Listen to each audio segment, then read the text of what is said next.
Funa TV. Okay. Parce que subitement automatiquement changement salami alors que c'était pas prévu et ça le mabongo. OK, ce qu'il faut na que na logique na yo ana. Na rolobake, moi je pense que ce qu'il faut na que na logique na yo c'est juste une coïncidence. Coïncidence comment? Coïncidence c'est que hypothèse na bino ana et coïncider na période où il a fallu tirage au sort et salama. Et le coup là toi na politique parce qu'il faut retenir aussi que tirage au sort et salama après combien de temps? Et ça la après chaque 3 ans. Funa TV. Tana ndeko na biso ya Fayulu hein te aza président élite azaki eli wapi Funa TV.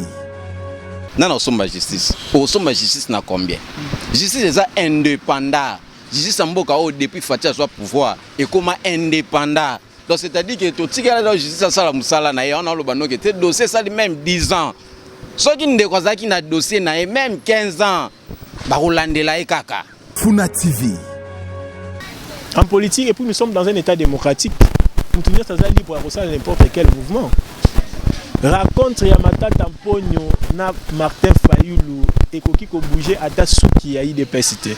Mécanisme, et puis ça fait combien de temps? Quelles sont les actions décidées? Mata Tamponyo, le parti de Mata Tamponyo, ils avaient créé Nadatini. Dans quelles circonstances? Le parti politique, quelle est l'expérience politique? Il y a les deux partis. Funa TV. Pays à refaire. Tobandela nyonso na mboka oyo. Basala bino ba tombeau blanchi. Ba pesa bino solo ya makambo boyoka ki me makambo yoka na solo wana, il y avait pas un fondement. Funa TV. Le Congo Kabila avant Akende, il nous a laissé une guerre économique. Guerre économique et ça la mandengeni ezaki kabale moko bien monté to bomba entreprise publique nyonso biso to créer ba service privé o biso mo to za la actionnaire principal to retenir économie en mboka ba sali préparation là pendant 18 ans au aussi que Fatia ko renvexer yango na 3 ans. Funa TV.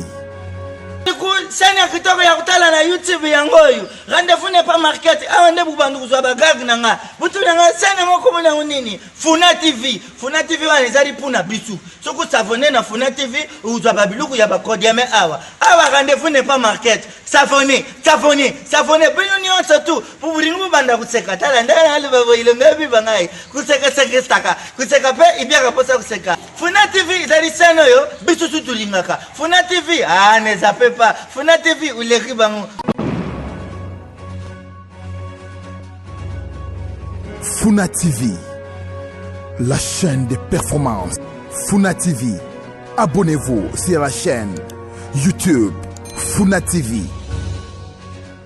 Sur YouTube, Twitter, Instagram. Abonnez-vous sur la chaîne YouTube Funa Télévision. Funa TV, la meilleure chaîne. Funa TV, Tokos. Funa TV. Funa TV. Et c'est le cas avec moi, je suis le président de la République. Je dois accepter les bons points comme les mauvais points. Monsieur a le droit de s'exprimer à partir du moment où une femme parle. Si le plan spirituel, le peuple congolais est assis de la femme, on y va débuter la femme assis. Maintenant, vous avez ça pour voir la coco na Vive le Congo! Vive le Congo! Des fusibles ont sauté et vont continuer de sauter. Des pions ont été déplacés. Un nouveau nom a été trouvé, mais le système reste le même. Et avec lui, les calvaires du peuple congolais. Ne soyez pas distraits, chers compatriotes. L'union sacrée n'est rien d'autre que la seconde grossesse du couple FCC-Cash.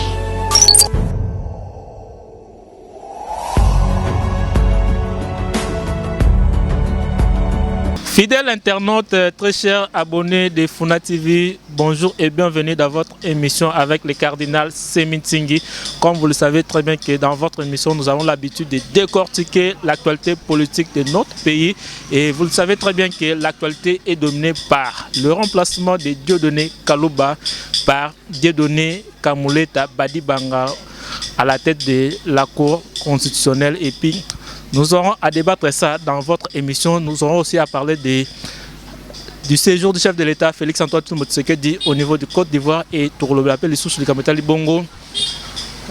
Fonctionnement topé beaucoup d'années entre le président Martin Fayoulou et l'ancien Premier ministre Augustin Matata Ponyo pour un bloc par rapport à l'enjeu politique à venir. Dans cette émission, nous avons le plaisir de recevoir pour vous les deux cadres de l'IDPS. À ma droite, j'ai bel et bien le frère Dida Mavungu Oyo. Touroso naye na émission Kolelo, et à ma droite, nous avons Chris Bongwalanga, Wazali Bongo, fourmi de l'information, il y a IDPS. Na bangonde tokoye bongo ko décortiquer actualité politique yambo cannabis. Bobi très bien que sujet est vraiment makasi actualité, et vraiment makasi, c'est ici des besoins information vraie et vérifiable. Il y a Mbo Cannabiso, Nabani d'abord, na kopesa ndeko aza na gauche na ngai Mbote Dida Masambi. Mbote Nayom, et bienvenue dans notre émission. Mbote, papa journaliste, merci beaucoup pour les lots na mono pensée Nabiso. Comme toujours, tu penses toujours Nabino, mon frère Chris Bongwalanga Mbote Nayo. Merci JMK, journaliste Mboka Oyo, Babi, Mikolo, na Hollanda, émission Nayo, Funa Mikolo Komina Top. Donc félicitations mon frère. Ok, continuez toujours à s'abonner dans la chaîne Nabino, continuez toujours à s'abonner parce que Awande, bah, information vraie et vérifiable. Yamboka et puis Samelaka. Donc d'abord dans l'Ikametali Bongo remplacement, il y a Dieudonné Kalouba par Dieudonné Kamuleta Badibanga na Cour constitutionnelle. Et c'est vrai qu'ils ont le belé, remplacement wana brisque. Est-ce que c'était prévu? Et ça les mains n'a pas de tourner un peu panza vraiment quelqu'un là pour que bon me rapport comprendre. Et ça la mine vérité zawa. Puis pourquoi est-ce que les changements ou seulement s'occuper précisément de tout le bas, s'occuper qui prévu et seulement bon bah détails non sont car en émission nabiso yamkolalo to bani nayo Dida Masambi. Cour constitutionnelle, bando tubalé to la muki, to moni changement salami na mutu ya cour constitutionnelle. Ezaki Dieudonné Kalouba, mbalama to comme na Dieudonné Kamuleta. Problème ezaki nin au juste pour que tout monde a changement na les institutions de la République ne sont pas gérées par des émotions personnelles. Les institutions de la République sont gérées par des règlements. Il y a des textes qui régit ces institutions et qui définit les bons fonctionnements. Il y a des institutions. Il ne faut pas que les gens soient surpris. Ceux qui ont surpris, ils n'ont pas l'habitude de faire des recherches. Pour nous voir comment est-ce que les institutions doivent fonctionner. Tout à l'heure là, vous êtes d'accord qu'avant que tout ça l'élection, il y a eu une nomination et puis il y a eu tirage au sort. Ça qui réforme la Cour constitutionnelle. Selon les textes, ils allaient en vigueur. Ils allaient qu'après chaque 3 ans, on doit passer par le tirage au sort. Comment est-ce que ça fonctionne? Parce que là, il y a un manque d'informations. Voilà pourquoi ils se font des prétextes. Il y a prétexte. Il y a la maîtrise du texte. Il y a ceci. Les juges au Cour constitutionnelle, ils sont au nombre de 9. Et sélection Bajizuana et Salamakandengenini. Le président de la République étant que garant de la nation, à nomara 3. Les deux chambres réunies en congrès, c'est-à-dire la chambre haute et la chambre basse, que nous appelons le Sénat et le Parlement, nomara 3. Et puis, le Conseil suprême de la magistrature, on peut nomara 3 juges. Tindaka 3 candidats. Tindaka 3 candidats. Mais non, il y a 3 candidats wana, na moko un de ces 3 candidats doit être retenu par tirage au sort. Donc il doit avoir organiser tirage au sort. Pour que nakati il y a 3 candidats oyo Conseil suprême de la magistrature ba bimisa mutu moko na 3 candidats au chef de l'État comprendre biso mamto loba eza vraiment ning olobi que ba institution mboka na biso cause à gérer na ba émotion té mais il faut en respect ya ba texte siko est-ce que c'était prévu que tirage au sort wana esalema mokolo lobi ndenge esalemaki parce que zaki annoncé té mbala moko tolali tolamuki tomoyi que non tirage au sort ezosalema pour que ba changer de donner Kalouba. Qu'est-ce qui s'est passé au juste problème eza vraiment nini Dieu ali prévisible et ça babiloko eza déjà élaboré. Quand on veut faire, on n'a pas besoin de faire les campagnes. Bon, ça, la campagne, on marche dans les textes, on voit ce qui a été prévu à chaque période, bah, exécuter librement. Mais pourquoi ça doit créer des agitations dans la frustration? Que non, il y aurait eu une corruption ou c'est ce qui fait que le chef de l'État CPLT a préféré à changer de donner Kalouba parce qu'il a trahi aller mon yamata ta photo le bango yango mon que non et ça l'a mis brusquement pendant que s'attendait qu'il n'y ait pas. Non, ma corruption n'a pas été yonde mutolobi yango. Pour nga na ebisote que ma tata Mponyo a corrompu qui président de la Cour constitutionnelle na ebi yango te. Yonde lobi yango. Mais ce qu'il faut na kene na hypothèse na yo ana que non. Na lobi ezolo ba mabongo parce que to subitement automatique à moment changement salami alors que c'était pas prévu ça le mabongo. OK, ce qu'il faut na kene na logique na yo ana. Moi je pense que ce qu'il faut dans la logique c'est juste une coïncidence. Coïncidence comment? Coïncidence c'est que hypothèse nabino ana et coïncider na période où il a fallu tirage au sort et salama. Et le coup là toi na politique parce qu'il faut retenir aussi que tirage au sort et salama après combien de temps? Et salama après chaque 3 ans. Ça fait combien de temps déjà depuis Kalouba comment dans les 3 ans on n'a pas encore épousé les 3 ans. Aujourd'hui, que tu as dépassé Non, tu as dépassé, tu as la légalité. Quand on dit 3, ça dit 3 ans. Ça dit, pour te dépasser, il faut ça à 4 ans. Surtout ça dit 3 ans et 2 mois. Nous sommes dans les 3 ans. Alors que selon l'information, tu dois apprendre que deux données Kalouba a remplacé Benoît Luamba un certain 17 juillet 2020. Sur ça, les calculs, le nom 3 ans quitté. Non, date de référence, Ezali, date il y a remplacement, il y a Benoît. Date de référence, Ezali, date au dernier tirage au sort et Salamaka. Là, il faut se mettre d'accord. Ce n'est pas Benoît qui vient, qui a commis référence il y a les 3 ans, non. C'est la date au tirage au sort et Salamaki la dernière fois. Ni a une date de référence. Alors on a pas ici quoi tout devoir wana. Bon que ne bossa la investigation na bino, bota la date au dernier tirage au sort et Salamaki. Bon on a ce compter banda date wana tina date le soto dépasser 3 ans, boya ko remettre en défi na quand émission o na répondre. OK, merci tous appels Ndeko Chris otoza na awa yepe amekampe kopesa makanisi na ye par rapport à likambo o ezotungisa baimboka bakongomani baza tellement dérangé comme on a tirage au sort to pe remplacement o esalemi au sein ya cour constitutionnelle na biso to lalaka to lamuka mbala moko Benoît Luamba porte fungama abimi et plutôt Dieudonné Kalouba porte fungama abimi to monaka moment Dieudonné Kamuleta badibanga akoti Ndeko Chris bomé mabiso wapi état de droit, respect à texte au bino bandeko prôner tant bozaki dans opposition. Yango tozomona. Merci JMK lo ngana lobara tout sika institution et fonctionner normal. Alors, ce to komi ko landa ba biloko mususu o ezana nzela te yango kendaka mpe mobulo. Ku constitutionnel bazana ndenge lo lenge na bango batambolelaka. Donc après 3 ans, basalaka mpe moi ba échange wana ndenge to moni wana. Alors, côté on a ndeko dida Amérique qui na moi likolo mingi, il a commenté vraiment exactement parce que na mona l'institution et marché na normal, hein, l'institution et marché maintenant en état de droit. Il faut battre l'homme, il faut à la place il faut. Il y a un monde qui m'a ramené et qui ndeli. Oh vraiment na oui ko répondre ya ngala moi. Mais est-ce que ça c'est parce que boza dessus na comportement ya Dieudonné Kalouba pour izolo ba makano alia kimbonga matata pour une photo lo bango bien que bozo ko lo bango te yango nezo lo bama yango neza la base ya shit naye le lobe to pesi ndeko camera mbote ndinga lo ba que no bato to ba comploter na kombo naye nzamba za juste et que résultat nango lobby et komona ah wana yo lobi mboko ba les intouchables bazara soutien mboko depuis Fati azwa pouvoir ba les intouchables bazala du soutien donc ndenge bozo lobi là na ki soi-disant makamambongo nengo lobi wana moi je pense même pas parce que Congo tout maintenant tous en état de droit toza na état de droit soki ezalaki makambo mbongo nani ku eza compétent ya kolandela makambo wana mutu oyo asala azali corrompu benga batande na justice. Donc loin de là eza ndenge kaka selon baloi na bango ya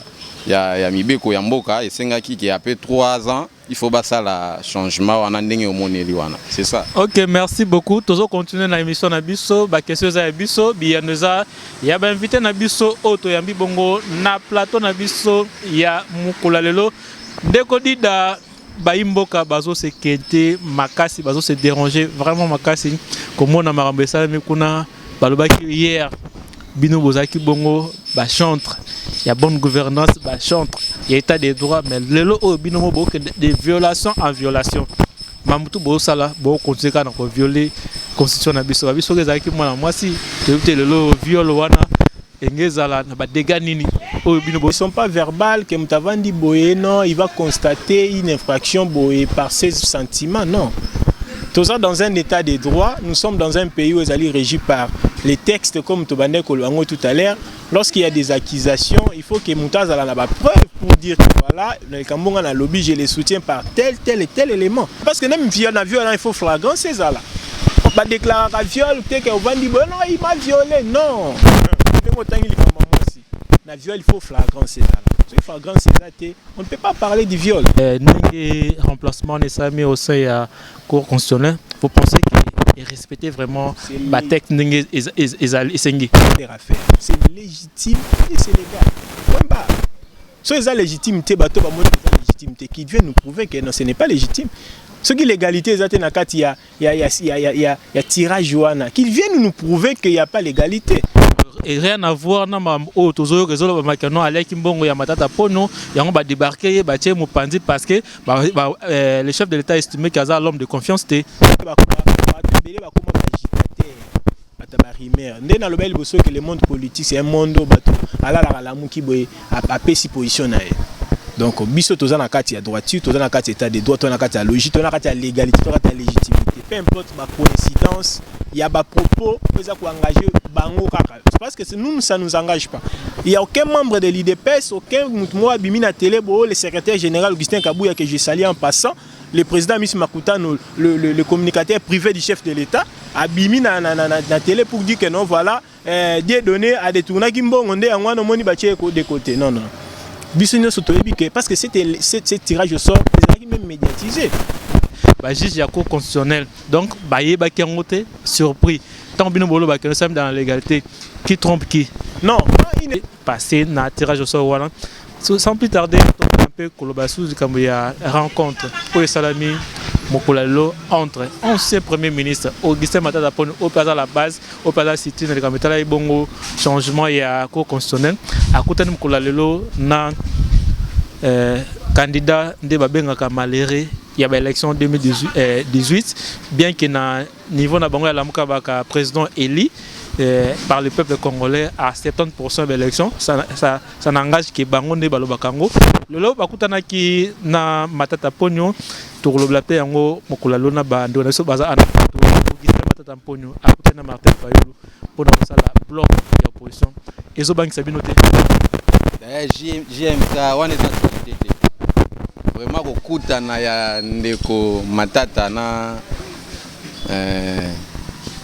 ndeko na biso ya Fayulu te aza président élité azaki eli wapi ki na ebité so apokomaki na village nini parce que a biso to yebi ke tozalaki na président azaki eli c'est Félix Antoine. Donc ngano tozalaki to monaki baki incapable de défendre ki azalaki eli. Alors, tout sauter pas Joanna, le président a élu démocratiquement, c'est Félix Antoine Tshisekedi Tshilombo, pour Babengi, Papa Congolais, Fati Béton, tout ça c'est pour la Moussala, c'est ça, on va répondre. Rencontre na bango mi balé, ils ont vraiment non événement.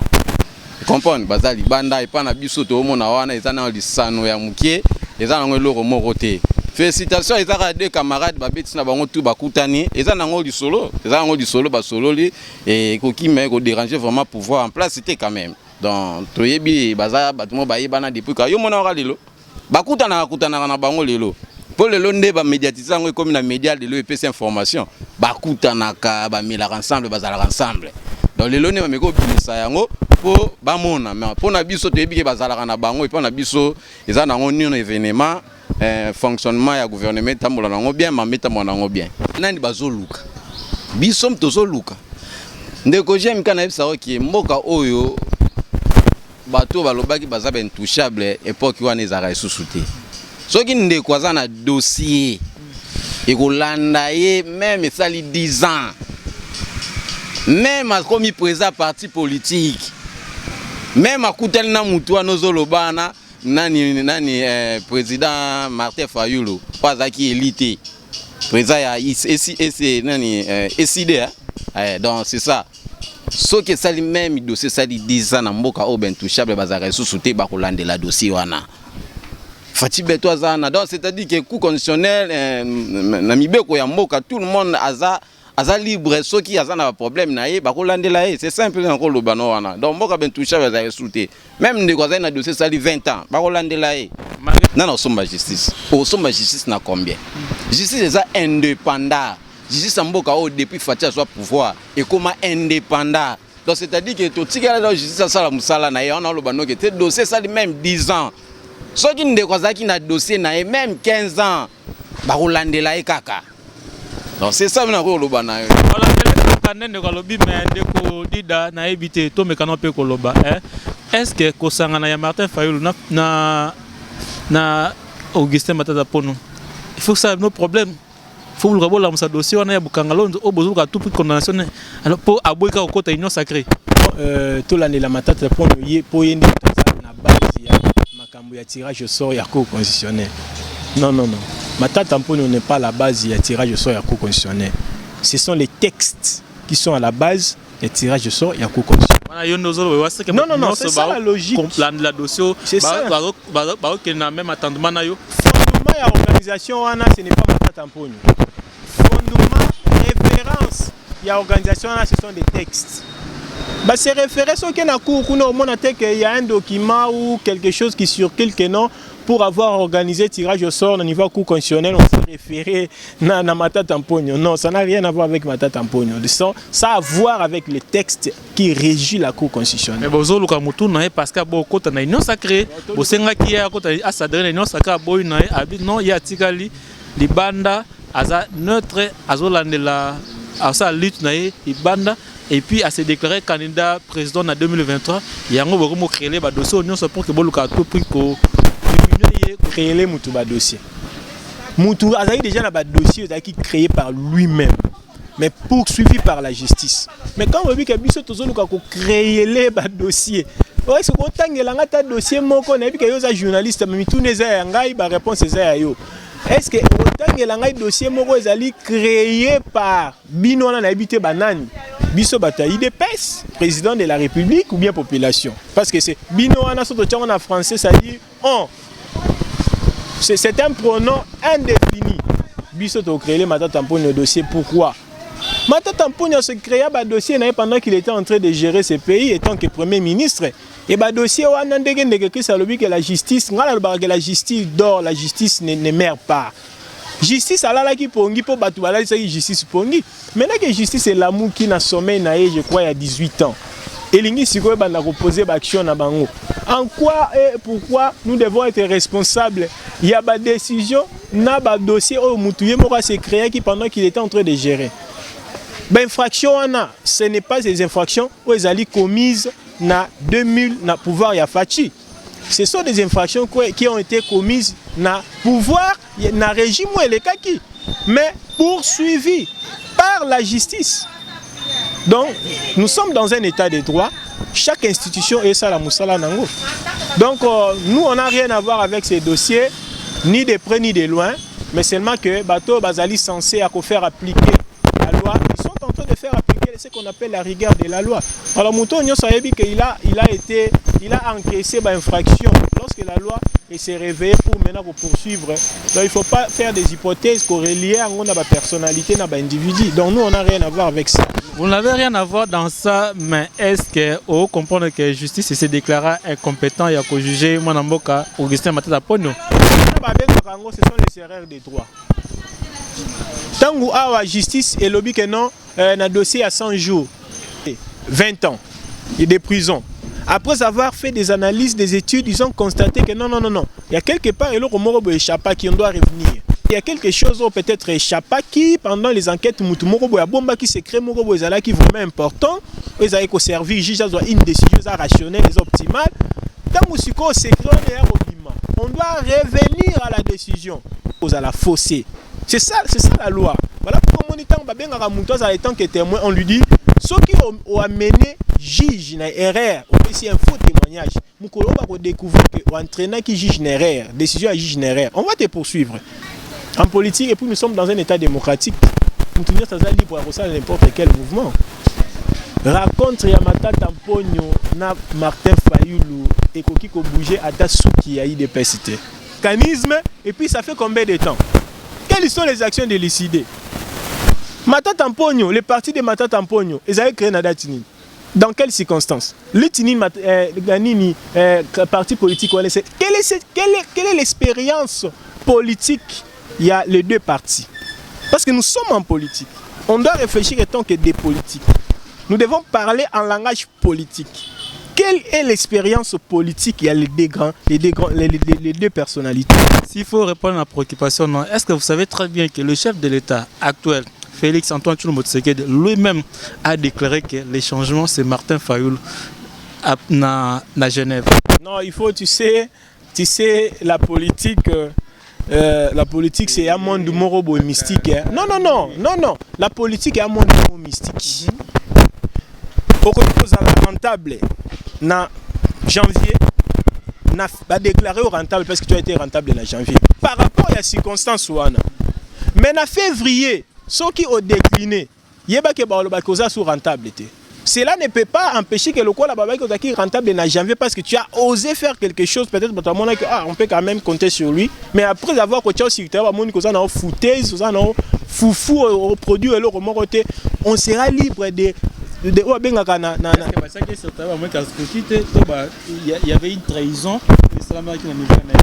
Mais la trahison s'est faite sur le terrain. Engagement, responsabilité. Quand on donne à quelqu'un une responsabilité, elle est suivie la confiance.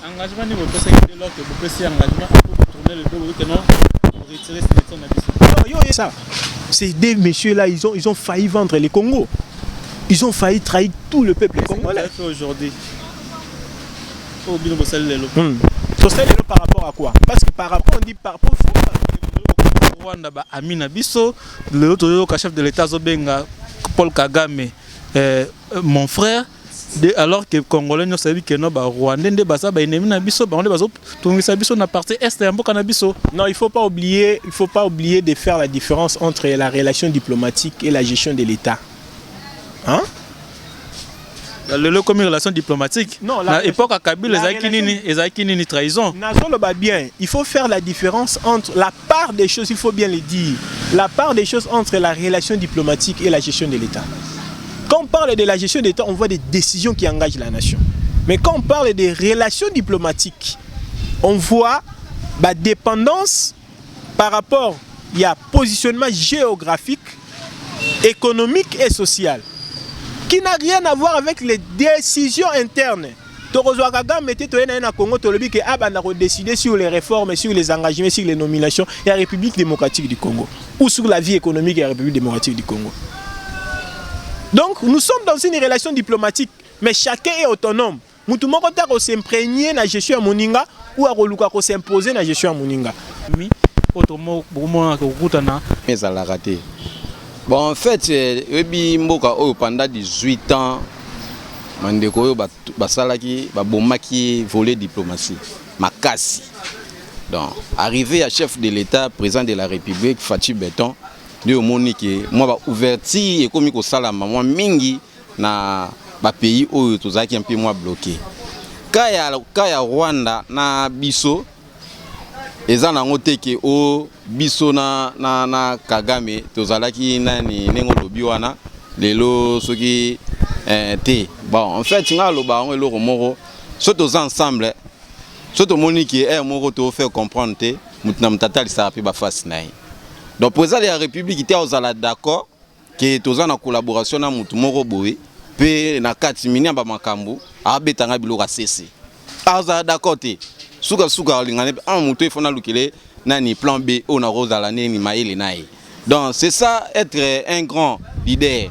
Donc rotika qui était mutu mobo azoya na position moko boy qui était alingi envahi yo à côté insécurité na mboka na yo alors on me kotala e kaka botika e non.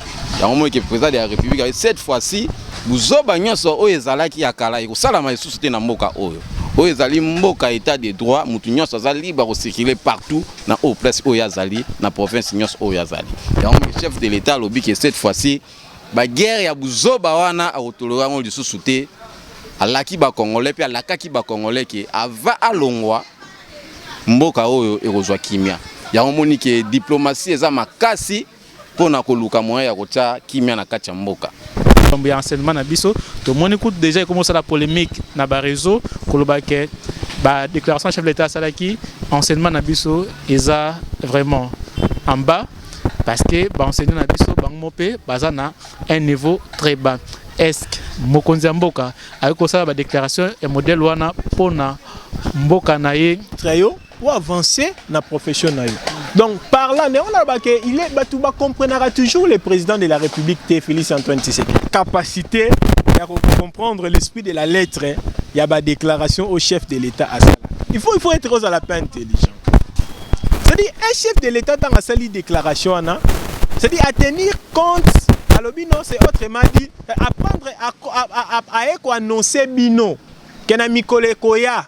Il faut encore multiplier la technique. C'est ce que ça veut dire.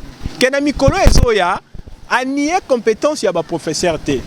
Mais à promettre bino indirectement que mikolo ezoya toza ko multiplier la technique pour na kozwa bana na biso na niveau o bazali ya makasi to me ba na niveau ya makasi koleka. Alobi te que ba professeur na biso bazana niveau moko ya C. Alobi yango te alobi nini o ezolo ba mayango wana sur l'esprit de la lettre ngana pecho l'esprit de la lettre na ebiso que langage au chef de l'état à tenir na Abidjan elingi koloba que ba professeur na biso bazali na niveau osala musana bango kitoko mais il faut maintenant to que ne suko épauler bango ko équiper bango pe ko bakisela bango makambu oyo ko permettre mo basala susu musana bango malamu ko legande basa nani nda sengele ko équiper bango dès lors que yende mutaza numéro 1 ya ba congolais nyonso. C'est une très belle question. Nani oyo alobi yango devant la foule. C'est celui qui annonce, c'est celui qui s'engage. Donc c'est un engagement. Il faut combien de temps pour que à s'engager parce que ça doit faire déjà près de 4 ans depuis qu'il est aux affaires. Non, il a déjà fait Balbarake. Les camions c'est un processus. Donc ça qui n'est pas étape par étape. A sali déjà au akoke ko sala. Mais atali que déjà na sali na ko suka wana te, il faut na qu'il encore au-delà. Ndi abakisi sur sous. Koloba ko sala ele ko bateke na sala te. A sali déjà mais monique on a sali avant ce matin babino ekoki no kate. Et si on a posana même bateau na ndenge na ozi ba sala ba makambu susu pe et sengana na bakisi la bango. Ndi yango mona se prononcer pour na ko promettre bango que nazoya pour na ko bakisi la bino lisusu oyo etikalaki o non na sala kité. Nzamba lola e makomba ko ba silika yango yo a promettre lisusu abakisa o asalite alors que ba congolais bazolela que chef de l'état depuis azala wana trop de promesses ndeko Chris. Vraiment. Pour chef de l'État à promettre les sous na Côte d'Ivoire. Wandeko JM kanjamba salionini. Nzambe asalionini eloko nyonso avai banda ezaka na makanisi.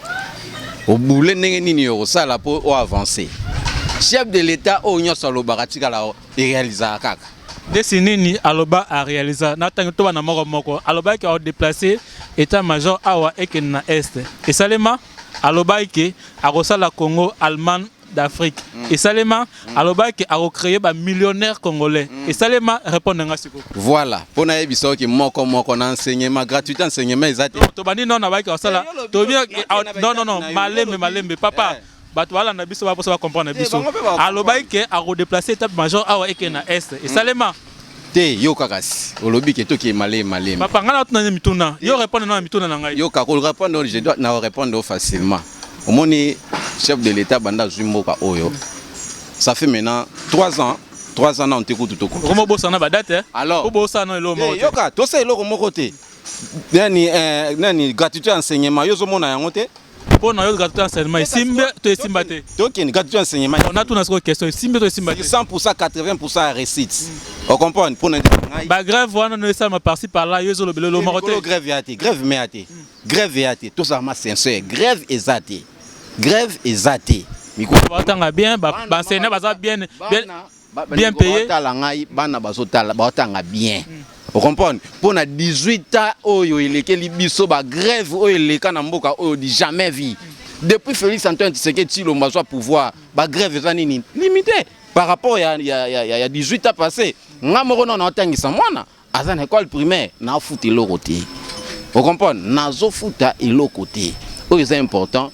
Avancement ya mboka so déjà bandit déjà rocha pas il faut féliciter quand même chef de l'état tokeka na makamu o asala le côté lelo ngana yo mokonzi ya mboka depuis kita mboka o avenir sayo o ngamu o yo vandaka na ngiringiri na digation mapoto ipak jamais makadam etika la rozala mais lelo babeti makadam de kolongwa de prince Kasavubu ti commune ya Bumbu di jamais vu lelo avenir chaba na Kasavubu etika la rozala maté régime année passée détourna bala mais lelo na moment na yebisa yo makadam ebani depuis prince Kasavubu ti a venu enseignement et lo kakate lelo ngana yo a venu o tolo belana funa poto na funa a ngana yo a venu elengesa etika la kosama etika na kosa etika makadam etika kosala mate lelo makadam ekoti depuis a venu Kasavubu ti kokota nini kosala shit côté ya nini commune nini monga fula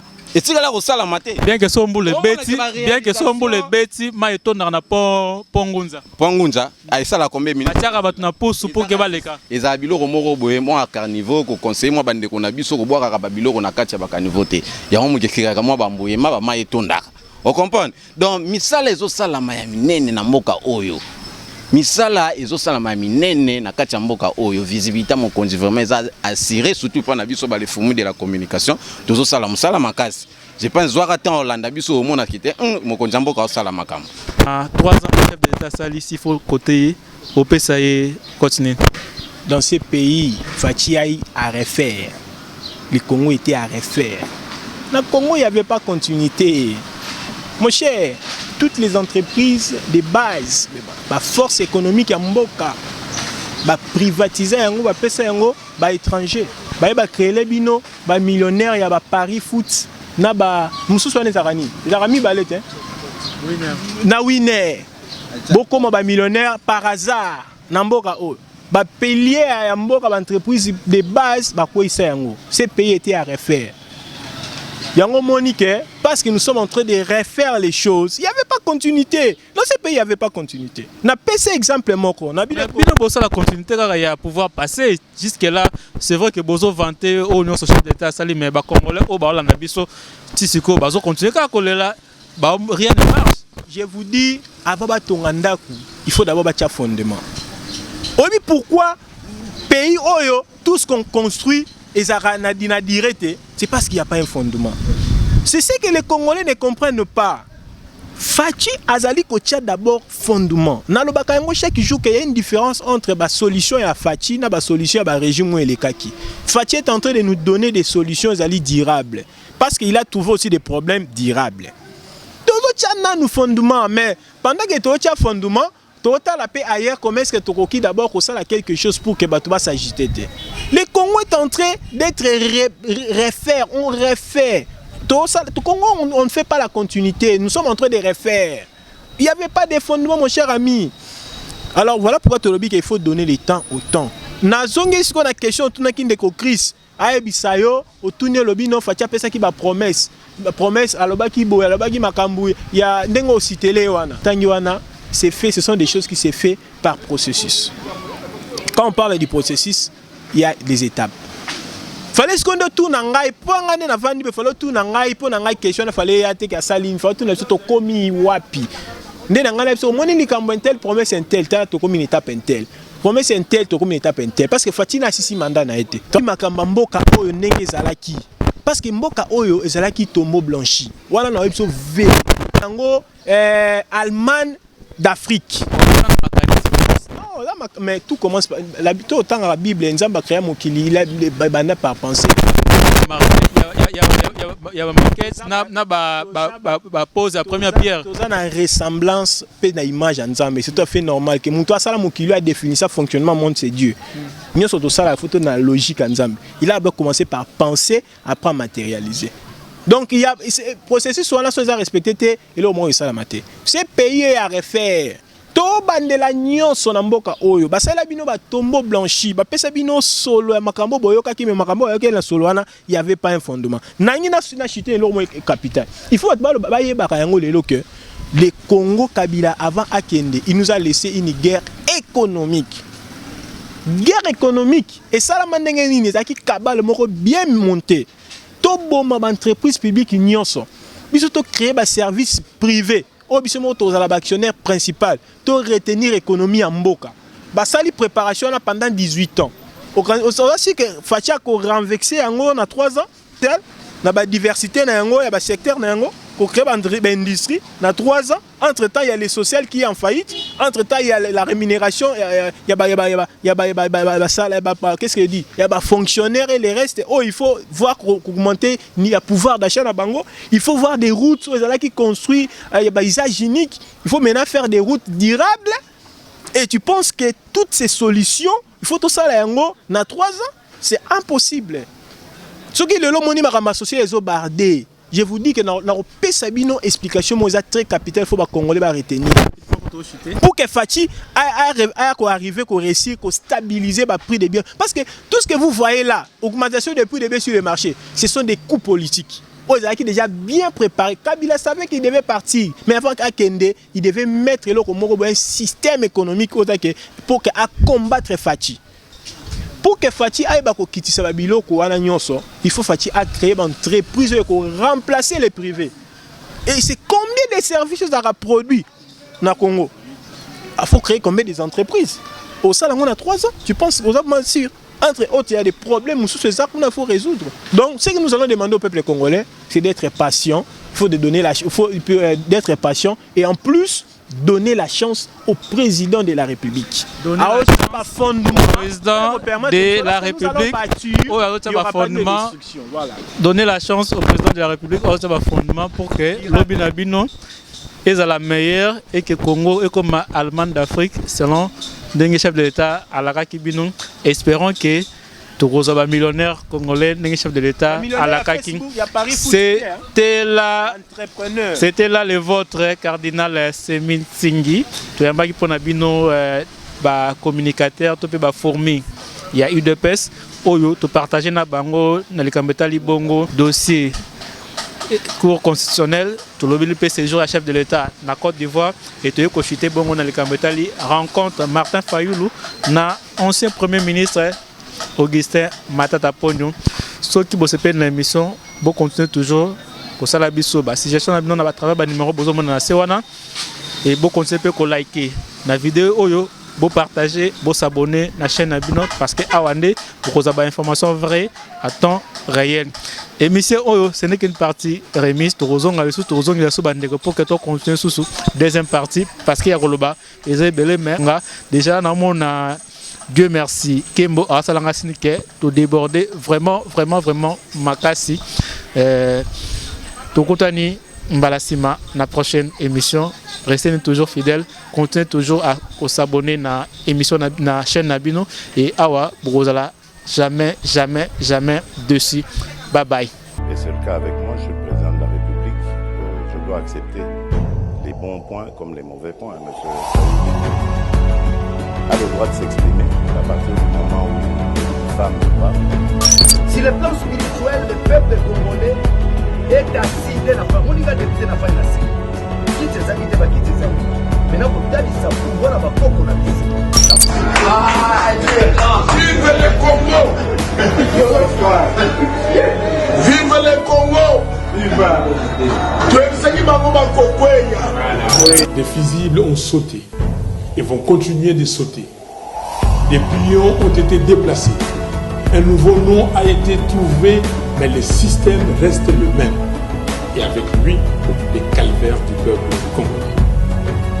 Ne soyez pas distraits, chers compatriotes. L'union sacrée n'est rien d'autre que la seconde grossesse du pour le FCC Cash.